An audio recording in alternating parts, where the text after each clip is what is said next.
Gilles Thomas, vous êtes maire de Servan. La question du logement est une de vos préoccupations.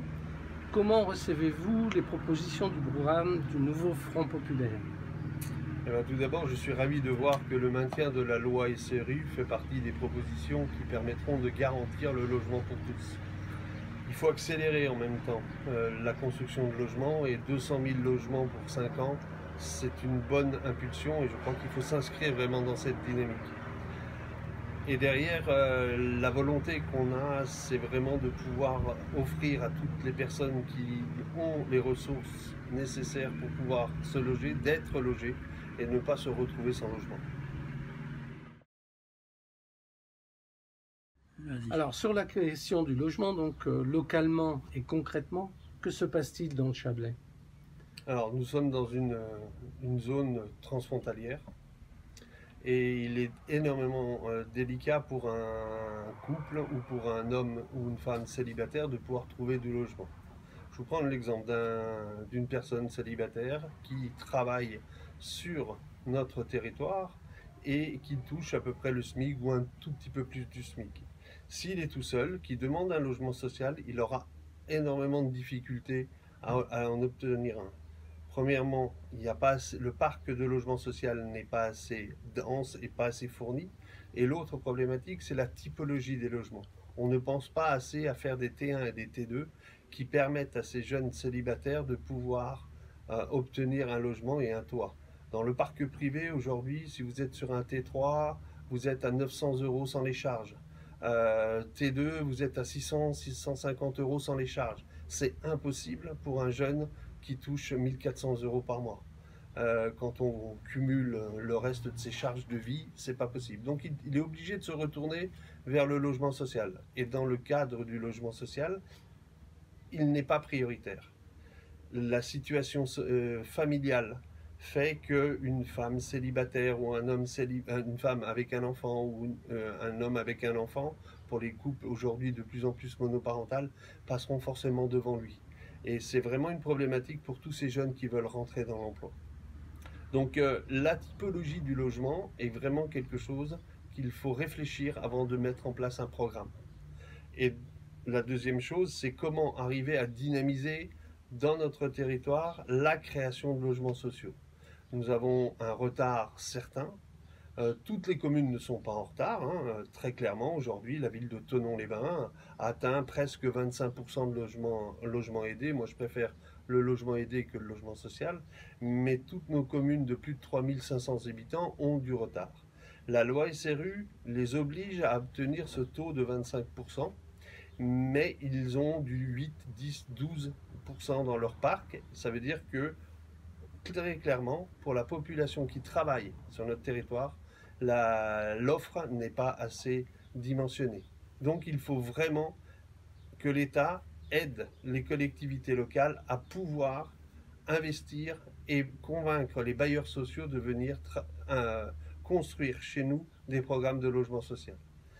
La deuxième difficulté, c'est est-ce que ce programme, pour qu'il soit économiquement viable avec les règles d'aujourd'hui, est-ce qu'on peut se permettre de faire des 100% en logement aidé?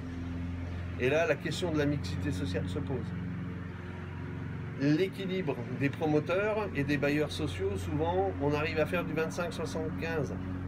Mais quand vous faites ça, vous dégradez encore votre pourcentage.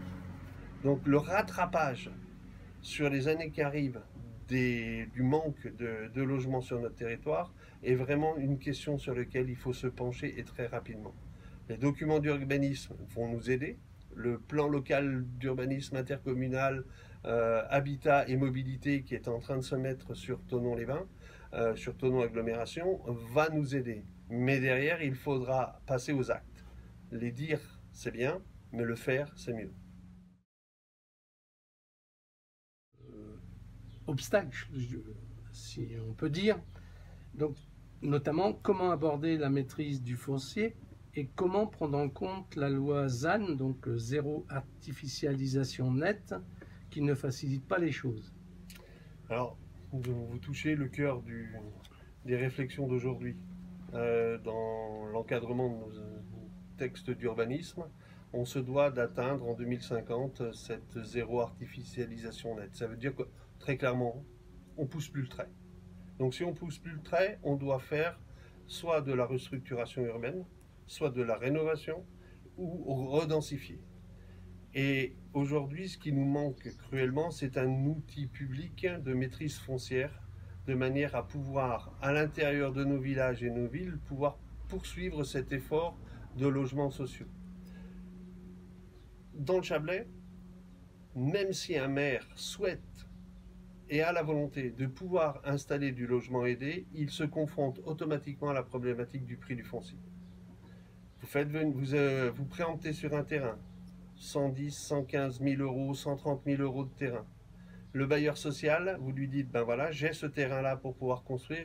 Il nous dit très clairement, vous me donnez le terrain, donc les 115 000 c'est pour la commune, vous me donnez un billet de 100 000 et derrière je peux réaliser un programme de logement aidé sur votre commune. Et là, on se retrouve vraiment très coincé. C'est pour ça que la proposition, hein, d'une part, de la garantie universelle des loyers pour sécuriser les propriétaires et locataires, parce que la crainte aussi de l'impayé est quelque chose qui existe et qui est fort dans notre territoire et qui pose réellement problème pour s'engager dans le logement social. Mais aussi la problématique de l'encadrement du prix du foncier. Et ça ne passe que par des stratégies foncières publiques d'acquisition de terrain pour pouvoir développer derrière de la mixité sociale. Alors, le zéro artificialisation nette va nous bloquer dans l'extension de nos zones de constructibilité. Et quand vous créez un plan local d'urbanisme, vous devez chiffrer tout ça. Et notamment le nombre de logements. Et la question nous s'est clairement posée sur Thonon-Agglomération. Je suis intervenu au dernier conseil communautaire. On est passé d'un objectif de 15 000 logements à 12 000 logements dans le cadre de ce plan local d'urbanisme, intercommunal d'urbanisme. La question que j'ai posée, c'est est-ce qu'en limitant cet objectif de logements sociaux, est-ce qu'on ne va pas mettre une contrainte supplémentaire pour tous les bailleurs sociaux et les communes qui veulent en développer?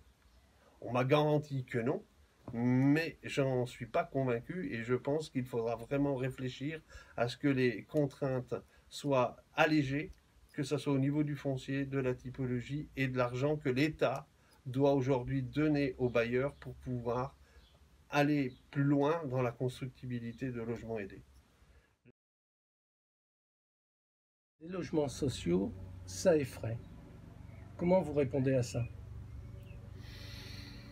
Ben, je pense que, et je vais prendre l'exemple de ce que j'ai vécu en tant que maire, mon prédécesseur a acheté du foncier, aidé par le département.